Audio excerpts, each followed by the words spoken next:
Welcome to Mindflow Radio. We are creating conscious community by sharing mindful manifesting skills and transcendental music. We are all in this together.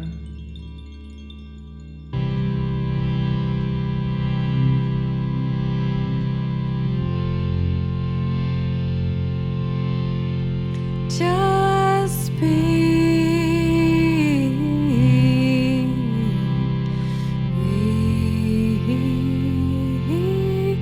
Just be.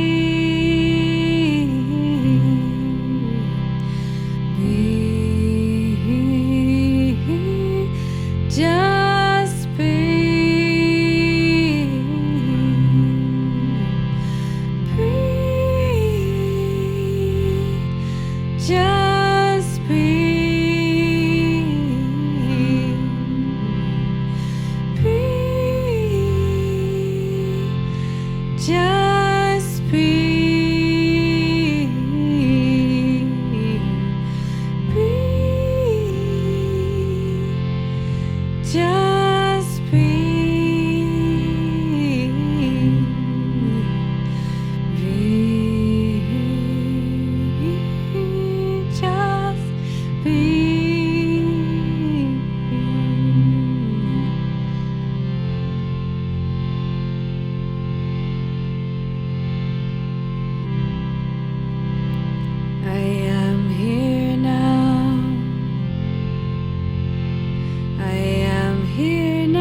holy now.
Just be.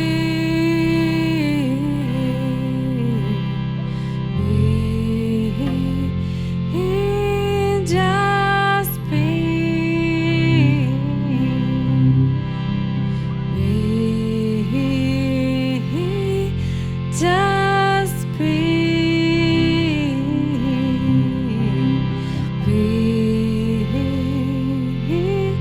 Just be. Just be.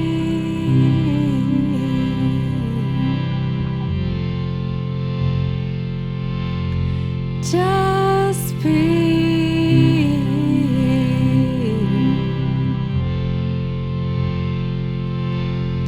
Just be.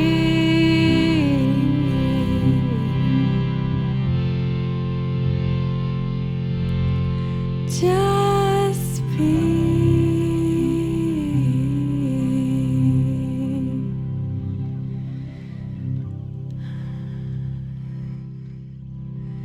We made it to now.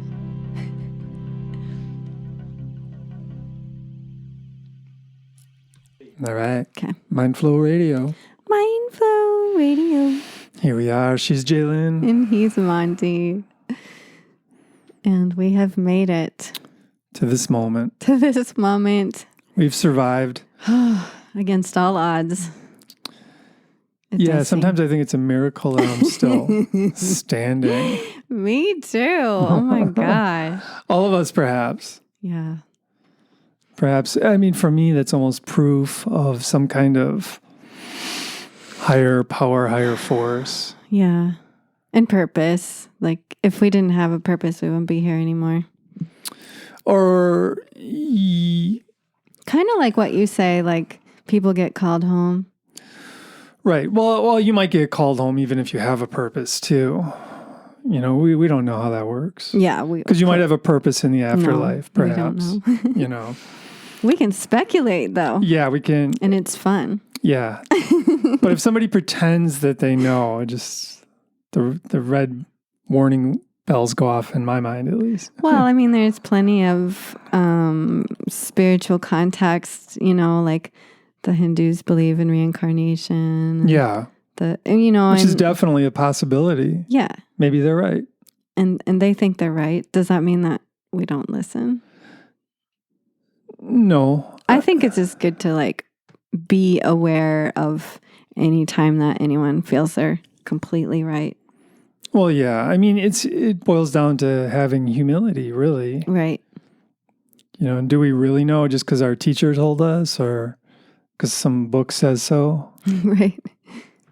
Yeah. We can have our beliefs. We certainly have our beliefs. Yeah. And speculation is fun. But I do think that and we'll get to the Tao Te Ching in a moment, but yeah. just kind of on this thought, right? Yeah. That when we attach to a belief and are willing to fight for it, that's where the caution is, right? When we're not willing to hear the other person because we know. Right. Because some book told us so. Yeah, or whatever reason, or the news told us, or whatever. Sure. We attach A to teacher. a belief. Sure.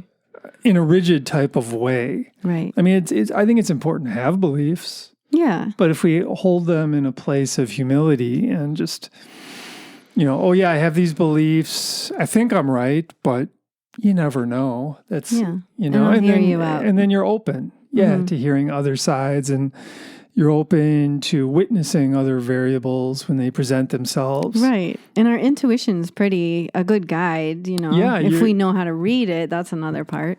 Yeah, right. That's if we're another not hard tricked. Part. Yeah. It's, but it's the rigid mind that it puts blinders on us. Yeah. And that the rigid mind is the mind that is arrogant and lacking humility, I would say. And causes fights and wars. And the hateful mind is rigid too, you know. I don't know how those two are different, but...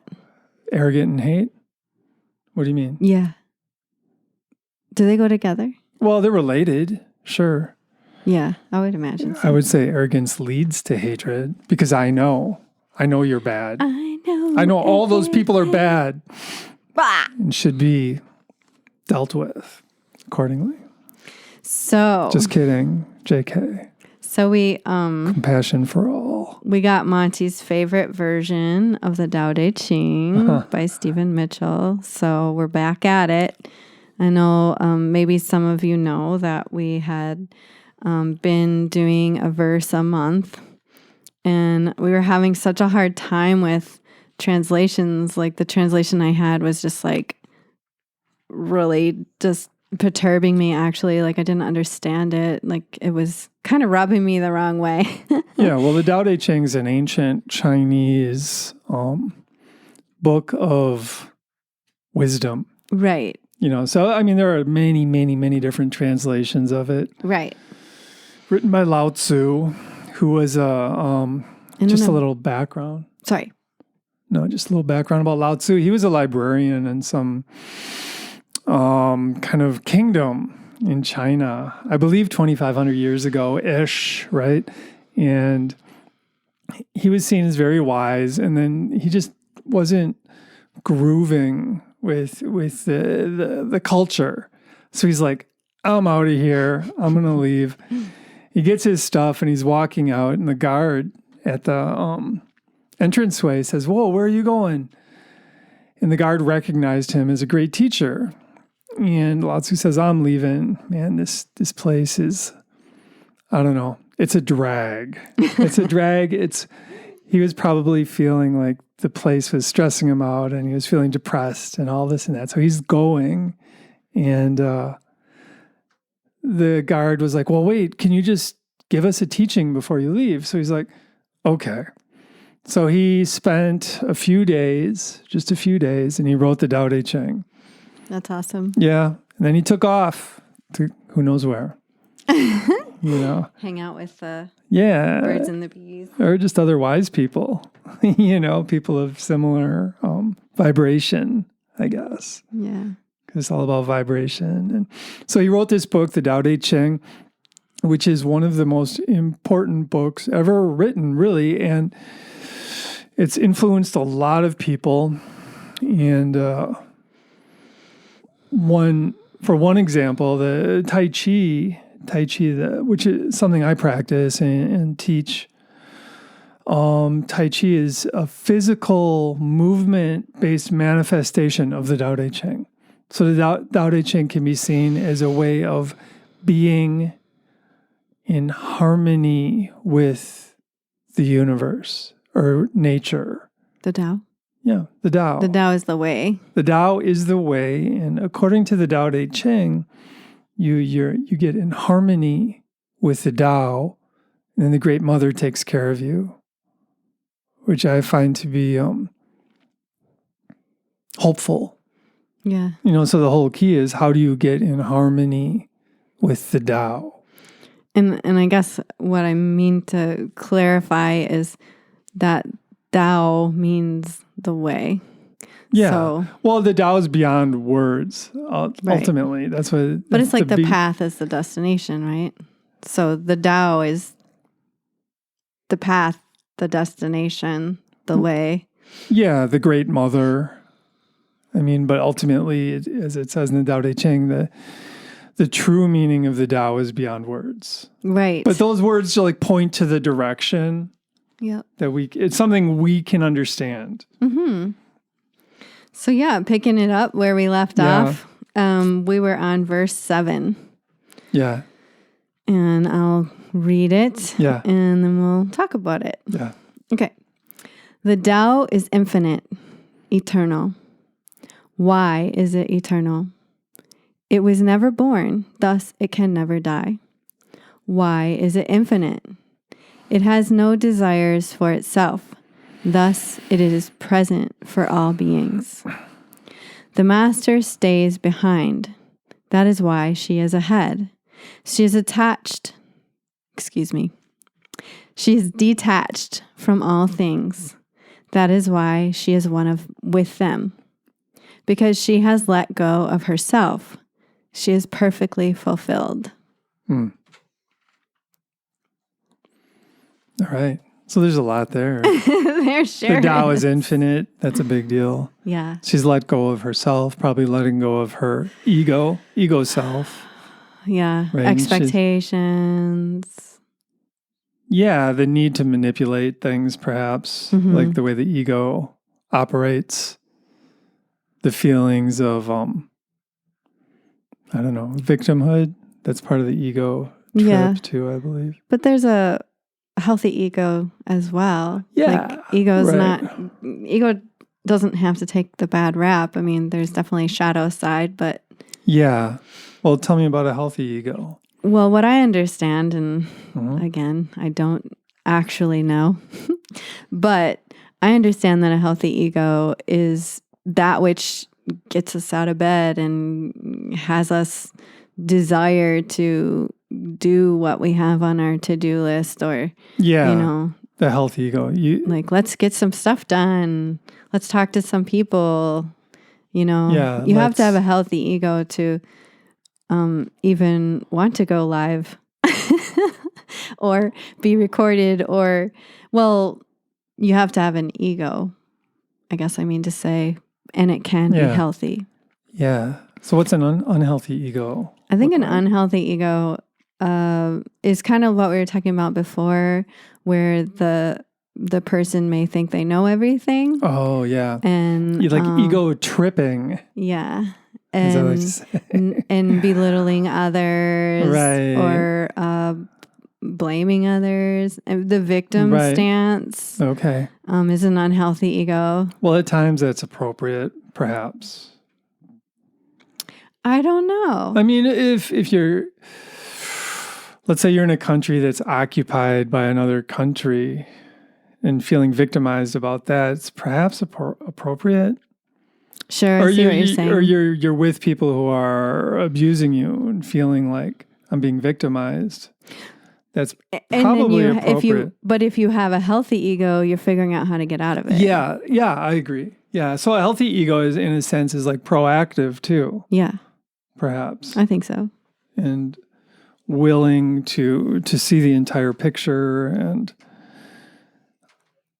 I would say not full of hatred.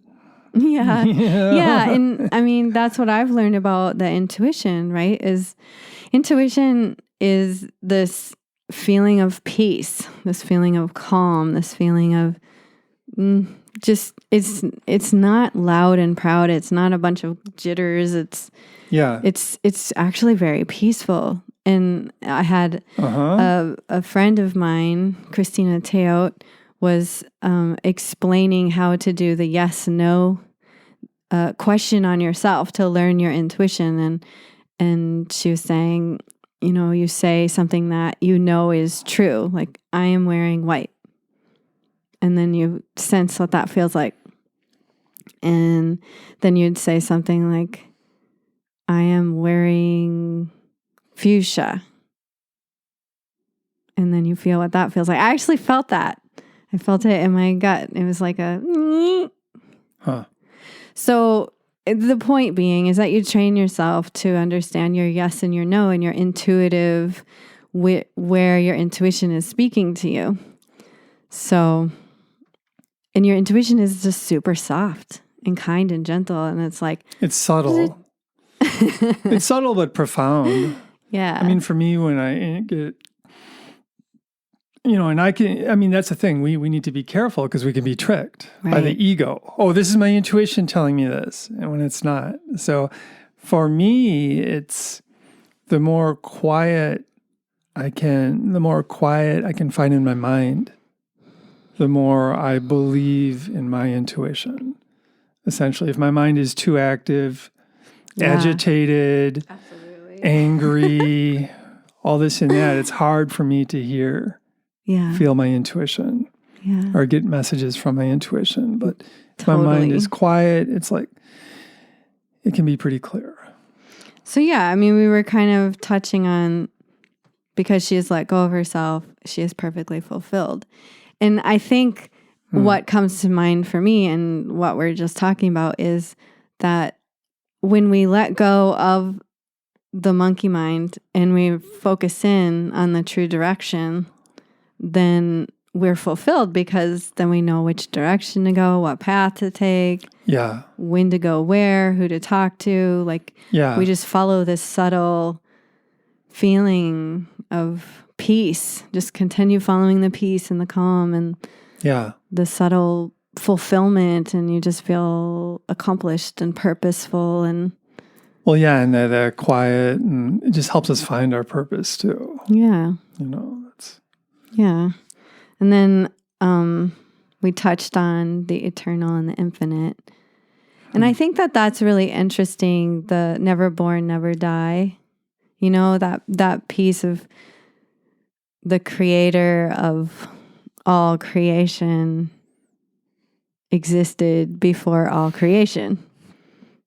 And in our mind's eye, that means that it was never born or something like that, and it will last way beyond any of our lives or our, all the redwoods and all the earth and all the planets and all the galaxies. And so it appears to never die.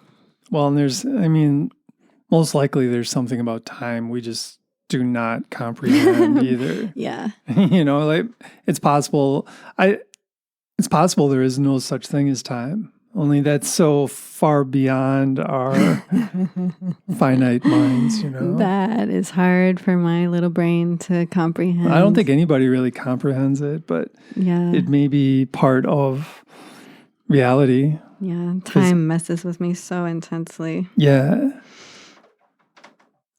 So I'm going to share what Stephen Mitchell says about verse 3. He says, the Tao is infinite, eternal. Here is everywhere, any time is now. So I think that's really cool because we just did that song, Be Here Now, or Just Be. Yeah. Then he says, the master stays behind. That is why she is ahead. She's like a turtle. Wherever she is home. Actually, she is neither behind nor ahead, but exactly even with all things. Yeah. Any thoughts about that? Even with all things, well, to me, it just feels like being connected to the moment, the Tao. Yeah. That's the reality of it. If we're not connected to the moment, we're lost in a way. If we're lost in our thoughts. I totally in the future, agree. Lost in the past. Whatever. I totally agree with that because yeah. It feels like, and I talk a lot about trauma because that's my jam, healing from trauma. Yeah. And what I have found to be true in studying and in my personal experience is that the past presents itself in the present whenever I let it. Whenever I let it. Well, how do you not let it? Stay present. Stay fully grounded in the present moment and reminding myself, oh, I'm here now. This is what's going on. That feeling I have from this past experience is from the past. So I can like sort it out and like recognize that, oh, I'm triggered. Okay. Yeah. And this is why I'm triggered, but it actually isn't valid in this moment. I'm actually safe. I'm actually okay. Nothing has happened to me. Yeah. And then it's like, oh, take the past goggles off and be here now. Oh, wow. That was hard. And it actually is hard. It's super hard. It's super hard, it's so worth it. Well, it's all there is. If we're unable to connect with the present, essentially we're not even in a place of feeling alive. And it's, for me, it comes and goes. Sometimes it's easier to connect with the present, and other times it's just way more difficult if I'm feeling triggered. From, like you said, from past trauma, it can really get in the way. And it's really fun when both people get triggered. It's like really fun. Well, right? That's the nature. That's kind of the nature of being with people, though. If one person's triggered, it tends to spread. It's true. I'm so sorry. That's an important. Well, I get triggered too, but well, that's what I'm saying. I mean, but I can be triggered first. Oh, yeah. Too at times, and I mean, I've been in a room full of people and a dog, and the dog got angry. Actually, because I was messing with the dog. I tried picking the dog up by the back. And anyway, the dog got angry. And then one by one, everybody in the room got angry. Mm-hmm. It's not me. I just witnessed it. I was like, because I knew I started it all. I was like, oh man. But that was an example of how funny. It's hard to stay relaxed and connected with the Tao when you're around people who are angry. Mm-hmm. Or just upset. Yeah. I mean, it's way more of a challenge. Mm-hmm. It's way more. And it's kind of like running with leg weights on. Yeah. Which is good. It's good training. But if you're not able to connect with the Tao enough, at least for me, if I'm not able to connect with the Tao just periodically throughout the day, and ideally a lot of the time, if I'm not able to do that, I get anxious and I get depressed. And I go to those places when I'm off center, and not connected. I mean, it's so complex too when you talk about being connected with the moment, because I can be like, okay, I feel my feet, and I'm working with my breath. And then thoughts come in my mind. Boom, boom, boom, boom. I mean, things move so quickly. Yeah. It's like flashes of lightning, thoughts going away, coming, going away, coming, going away, connecting, it's just. And choosing. There's the effort of choosing. So you're getting bombarded by your own mind, and then you're taking the moments to be like, no, I'm not picking that one. Right. No. Right. And I definitely find myself doing that a lot. And one of the things about being present that is so important, so key, is that it's where we heal. And if we aren't present, like you're saying, you can go through motions of attempting to be present. Yeah. I feel my feet. Yeah. I feel my hands. I feel my breath. Full I feel exhale, my belly. Yeah. But then there's this lacing of, it's like bad drugs or something. It's like this lacing of the past that's there, and it's like making your heart race, or future things you have to deal with. Sure. It's the same thing. And then if you get trapped in the situation of the past is really crowding you in with stressful images or moments, and then the future, there's all these stressful moments coming up too, then you're kind of squeezed, and it makes the present, being present, that much more challenging, but important. It's super important to just keep getting there, and that is part of training, because life is not always easy. And challenges present themselves, and how do we react to these challenges? That's the key, And life isn't easy no matter how you look at it, so you might as well accept the challenges, right?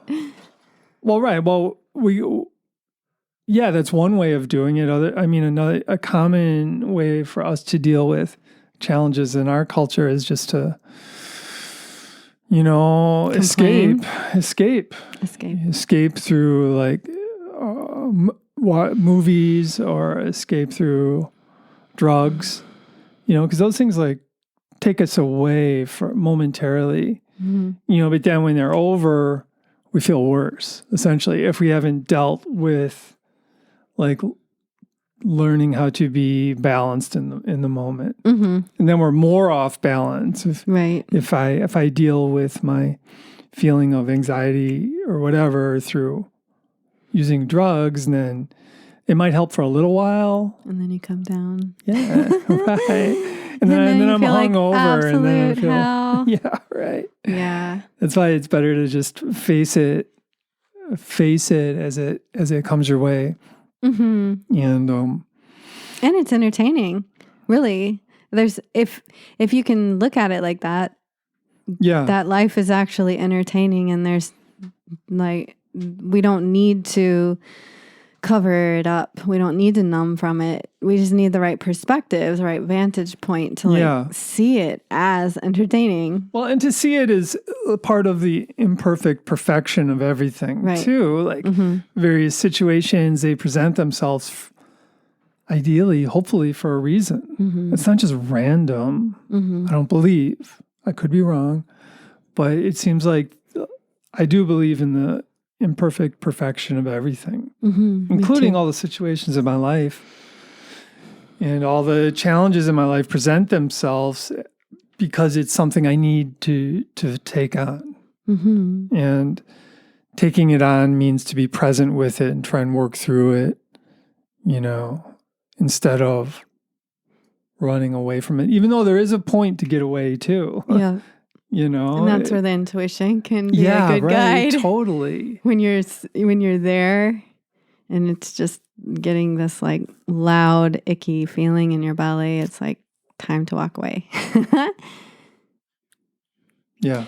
So I wanted to share that a visual that went through my head thinking about the idea of the master stays behind, that is why she is ahead, and this idea that it's not about behind or ahead, it's about being even with all things. And what went through my mind is if in this world, the power structures and the pyramids, and if it was more like a circle instead of a pyramid. Yeah. And then we'd be even. We'd all have, if we're all holding hands in a circle, we'd all be a degree away from each other, and on the same, even if the circle was like this or however, there's just no peak. There's no I'm over you. And the elite, there's no more elite. There's just like we're all kind of in it together. And that's like the teacher in it. The sage, the wise one, the guide, the mentor is not above the student, but just has something to share. That's what goes through my head. Well, and ideally, the sage is just a bit more connected. Or we talk about those different levels of vibrations. Right. And the sage, I keep going back to like Ram Dass's teacher. I don't even Maharishi? I don't even know his name. But Ram Dass's teacher, and he just vibrated at this super high level. So everybody around him was kind of like brought up a few levels just by being around this person, this human, this connected being. It does seem like the sages don't say very much. Well, some of them do. Maybe the more high vibrational ones don't. I guess it depends. But yeah. So then the next piece that he goes into a little bit more is explaining she is detached. And he says, Bunan said, "It is easy to keep things at a distance. It is hard to be naturally beyond them. Detachment results in clarity. Clarity expresses itself in love. Her heart is like a mirror, which reflects all faces without judgment, exactly as they are." Yeah. So it's like kind of goes back to the evenness, where the sage is at a higher vibration, but doesn't feel like he or she is better or worse. Right.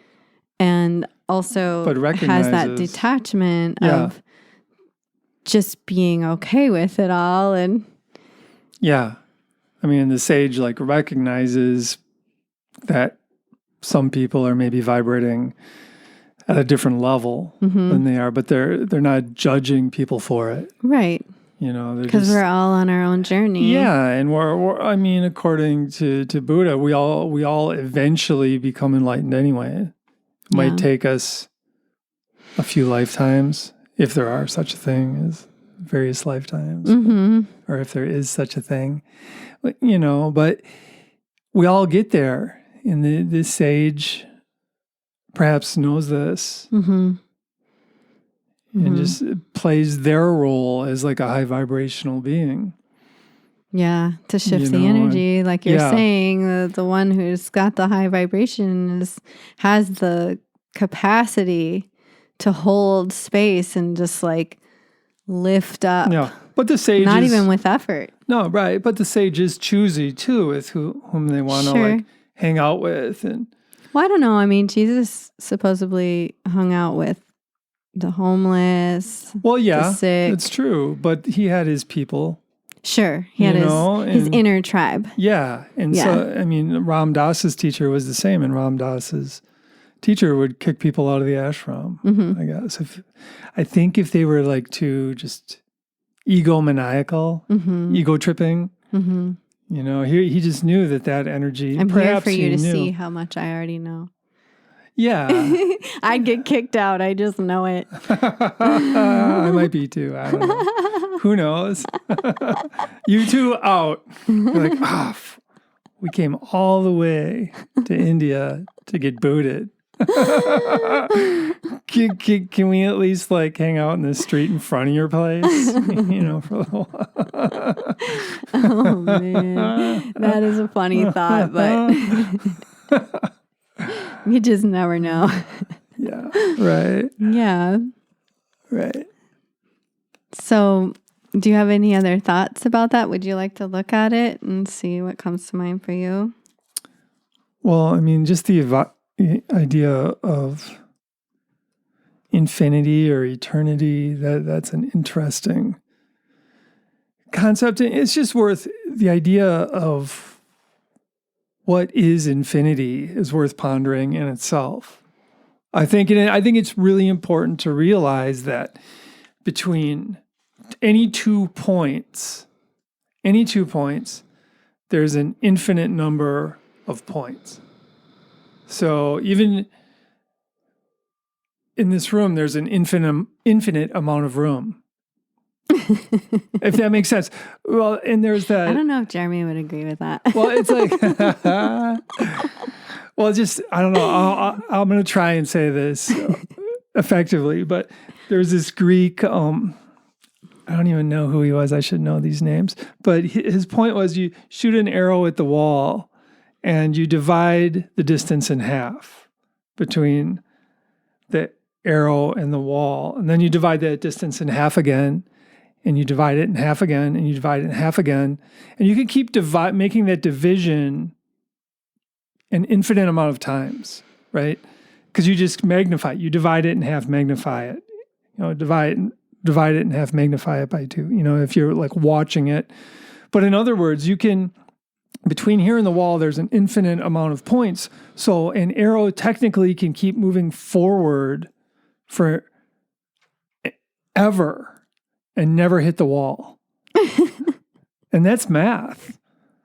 That's math. Is there something wrong with math? Because that doesn't seem to be the case. It seems like if I throw something at the wall, it's going to hit the wall. Even though, according to mathematics, simple division, the arrow should never hit the wall. But that's like the question of infinity. What is this thing? What's going on here? And I just think it's important to realize that infinity lies within each of us too, and between any 2 points. It's not just like zoom shooting out to the stars and beyond. All that. Mm-hmm. There's that part of it too. But it's also, you can shrink things an infinite amount of times. I don't know, to me, it's interesting. Mm-hmm. And I'm sure modern physics is going to get to the bottom of it someday when they get out of their infancy or their toddlership. So like in 1,000 years. I don't know. Things are moving pretty fast. They might be there in like 20 years. Yeah. Mm-hmm. Yeah. Yeah. Yeah. I think that my favorite piece of this whole bit is it has no desire for itself, thus it is present for all things. Okay. And I think so is that you? No. I wish it was me. Do you? Yes. You I wish do. you had no desire for yourself. Yeah. Okay. Because then I wouldn't ever miss the point. Then you'd be like Ram Dass's teacher, and all you'd have would be a towel or a blanket. It would be your only possession. Who knows? If I make it to 80, that probably will be how it goes. My kids will be like, oh my God, put some clothes on. I'm like, I'm old and wrinkly. What does that matter? I can see it.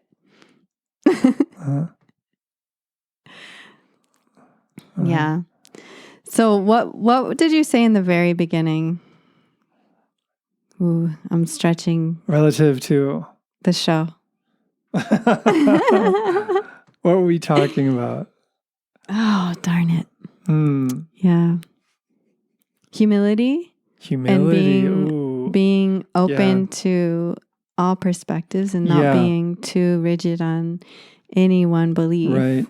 And I think that goes with this very well because as we explore different spiritual teachings and as we speak, we are very open to more things to learn and more variables, and we may feel that we know some good skills to share, but we're not saying that this is the only way or anything like that. Well, we try to practice what we preach in that way. We put effort into trying to be humble. Yeah. Another aspect of humility, I believe, is just developing compassion for everyone. Right. And that's kind of like being on the even level with everyone. Yeah, right. It's true. Because if you're not above or below, then you can see everyone for the miracle that they are. Yeah, and even instead of judging people for all the mistakes they've made, we're like, well, actually, I've made a lot of mistakes too. Yeah. And I mean, it's a really hard place, and I am in no way saying that I'm there because, but I do feel that there are times where discernment says there's danger in this situation. Right. You can still have compassion. Yeah. But it doesn't mean that you subject yourself to danger. No, you try to avoid it when it but having a compassionate perspective perhaps keeps you safer in the situation too. Right. Because people can sense.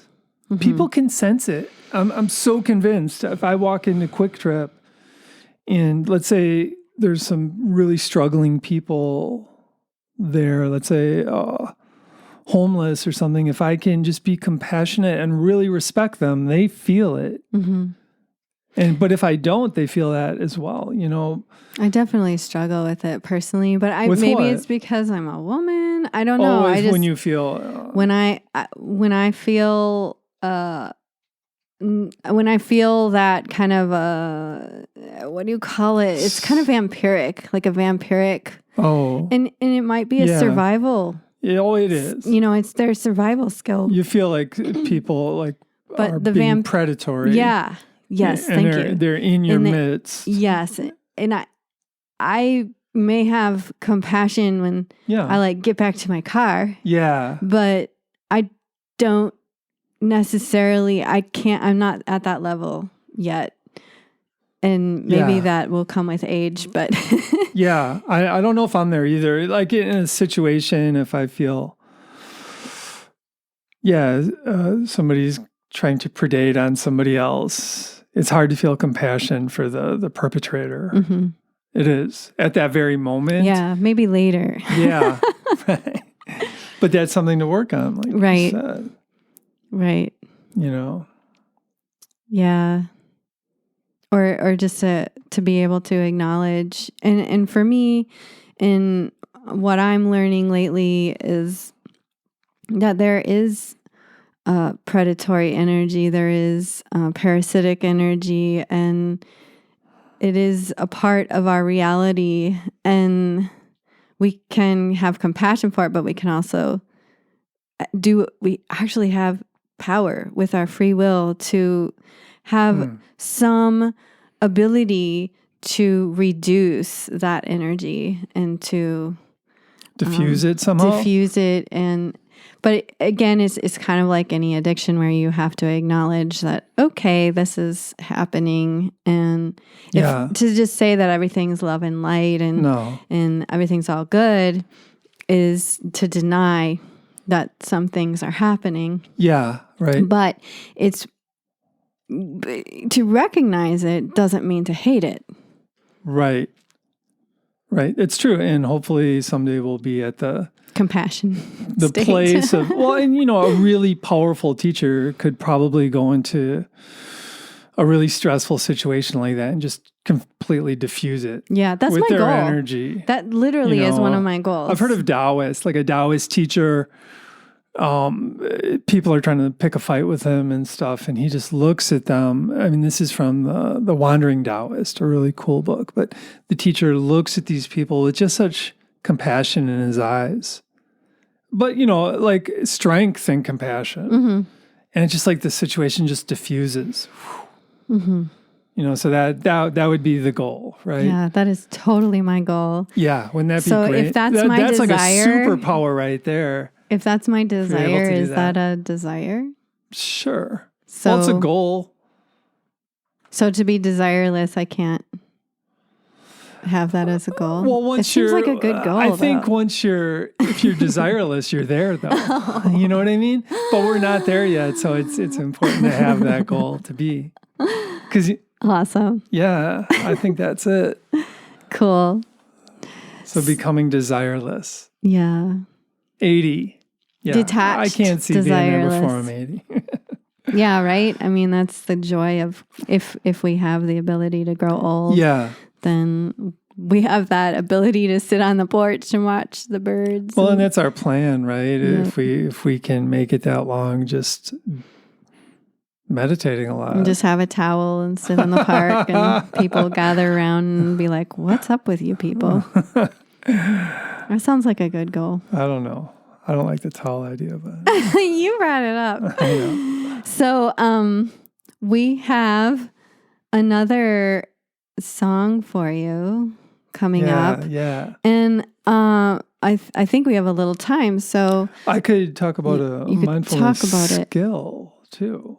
Oh, sure. If that'd be all right Absolutely. with you. Yeah. It's something that can be used in stressful situations. Mm-hmm. And what I've noticed when I'm stressed out, my posture is affected. And I tend to like lock my knees, maybe bend over. My breathing is messed up. So just a skill I use this out in public a lot, is to just postural awareness. My head's being pulled up, my shoulders up, back down. My heart is forward. That's really key for me, just to, be in that zone of compassion and connected with the moment, but strong. Mm-hmm. That relaxed strength kind of thing. And just bringing the heart forward. And courage, it's a French word, la courage, of the heart. Mm-hmm. So the actual word courage means from the heart. Mm-hmm. I'm like, whoa, that's cool. Mm-hmm. So if I can be in that place of just heart-centeredness, if I can have perhaps love in my heart, that would be one way of seeing it, or just presence in my mind, love in my heart, heart's forward. And I'm my body's in a place of relaxed strength, and my breathing is full. As I'm breathing in, my ribs are expanding, and I'm exhaling all the way. I mean, I've been in super stressful situations, and if I can get in the zone and remember this stuff, boom, I come back to this place of heart forward, ribs expanding, fully exhaling, and just that practice can really center me, ground me. And I feel like it makes me a force for just good and compassion. Because if I can be in that place, I'm aware, I'm balanced, and I'm ready to move if I need to, whatever that means. And another skill I've added to that is if I can say thank you in my mind a few times. That helps it helps take the edge off. Like postural awareness, heart forward. Thank you, thank you, thank you. Breathing out all the way. Breathing in, ribs expanding. Hearts forward. Thank you, thank you, thank you. Breathing out all the way. Just making sure you're not holding your breath during this exercise either. The breathing needs to be as graceful as your movement. And then breathing in, ribs expanding. Exhaling, thank you, thank you, thank you. Exhaling all the way, lengthening exhalation.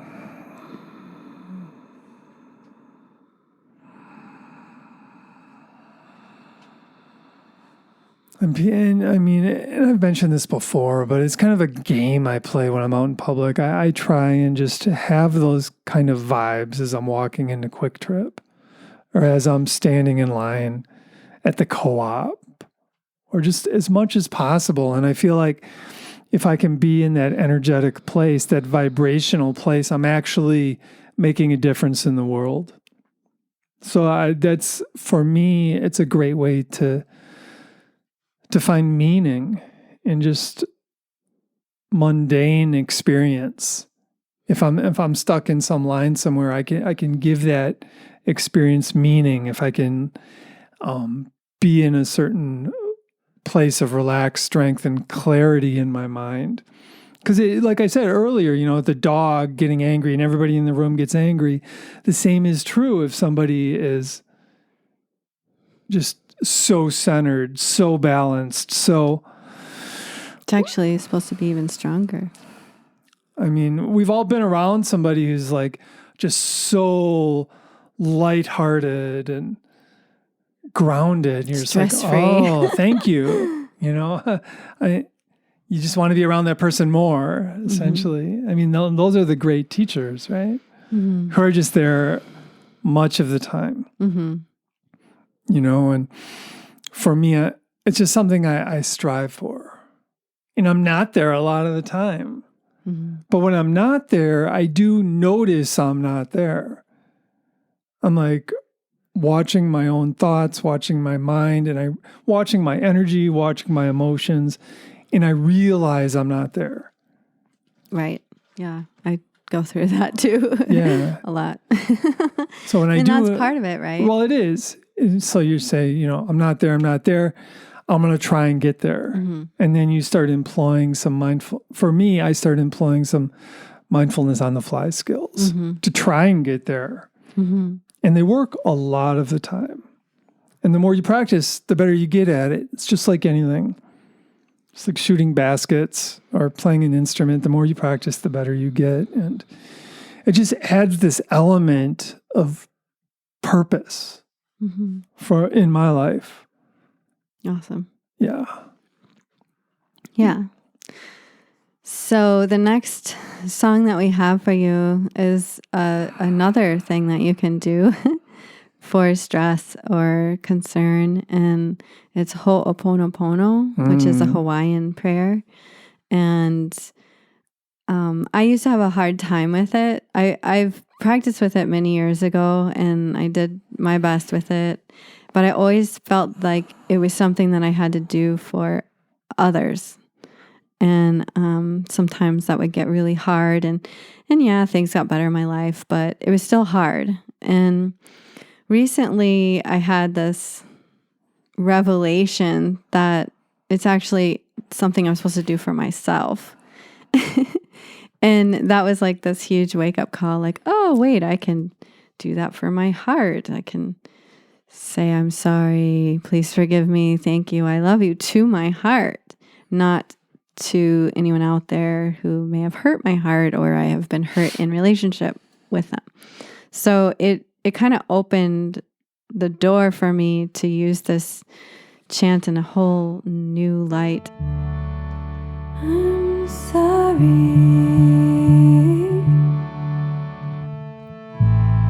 Please forgive me.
Please forgive me.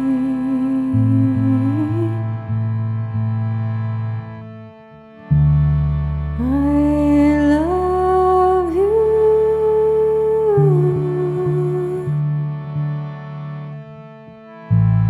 I thank you.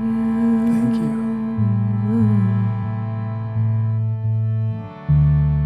I'm sorry. Sorry. Please forgive me. Forgive me. I love you.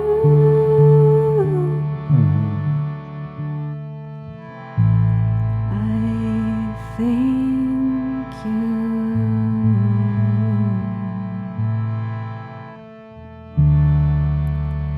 I'm sorry.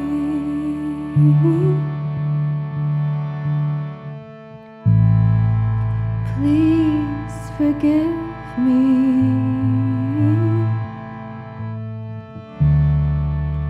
I love you.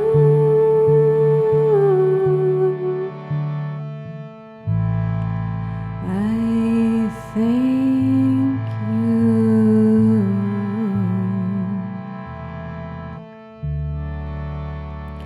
I'm sorry.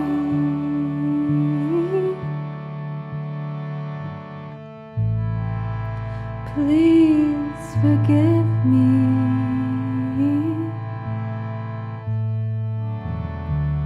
I love you. I love you. I thank you. Thank you.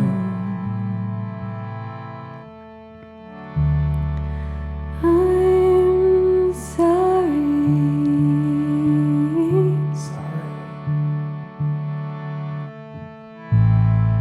Please forgive me. Forgive me. I love you. Love you. I thank you. Thank you. I'm sorry.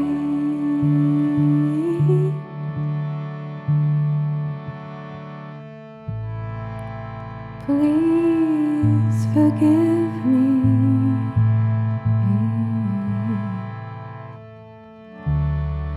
I love you.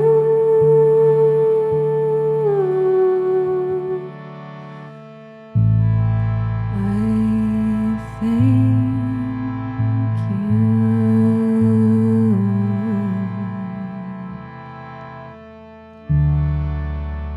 I'm sorry.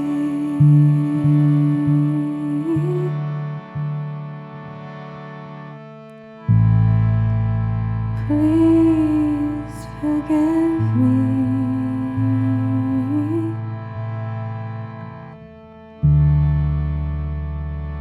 I love you.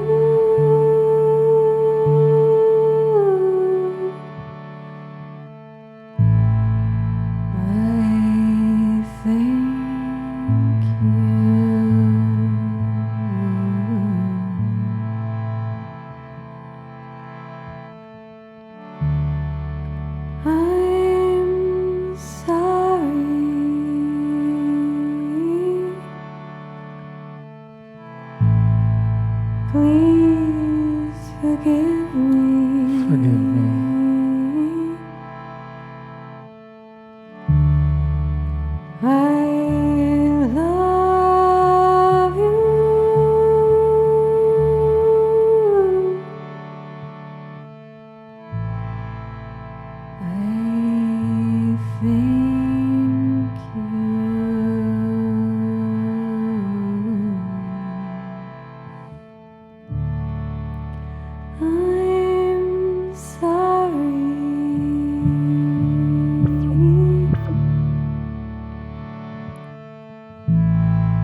Please forgive me.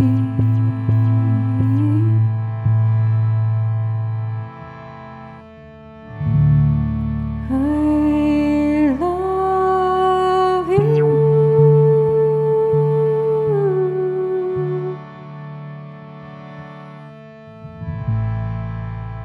I thank you.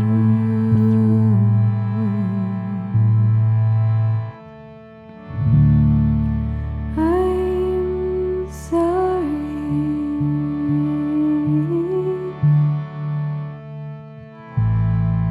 Please forgive me.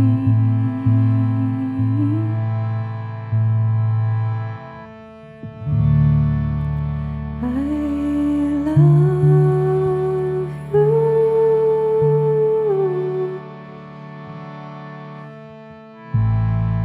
I thank you.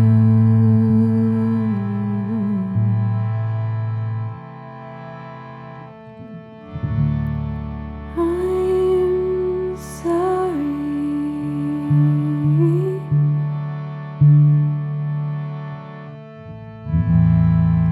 Please forgive me.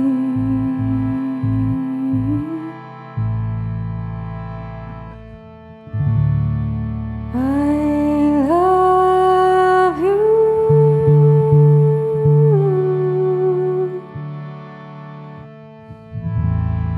I thank you.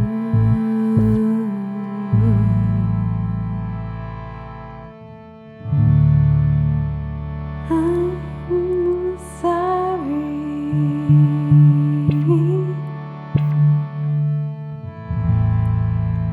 Please forgive me.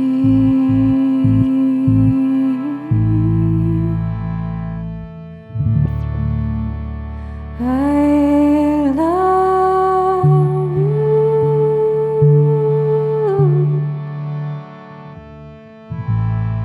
I thank you.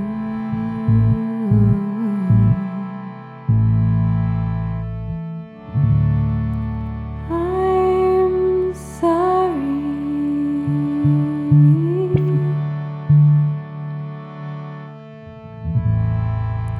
Please forgive me.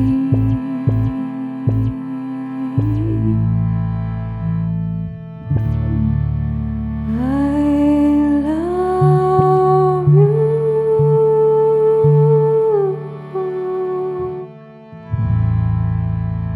I thank you.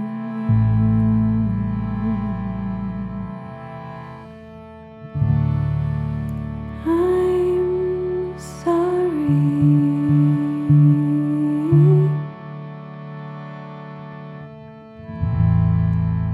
Please forgive me.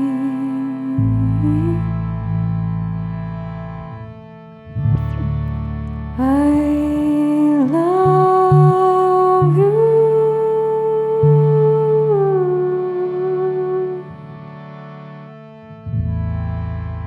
I thank you.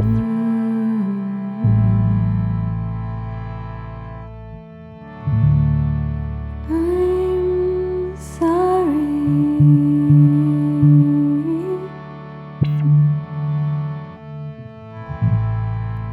Please forgive me.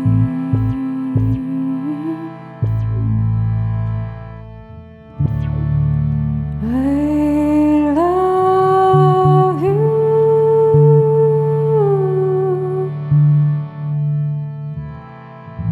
I thank you.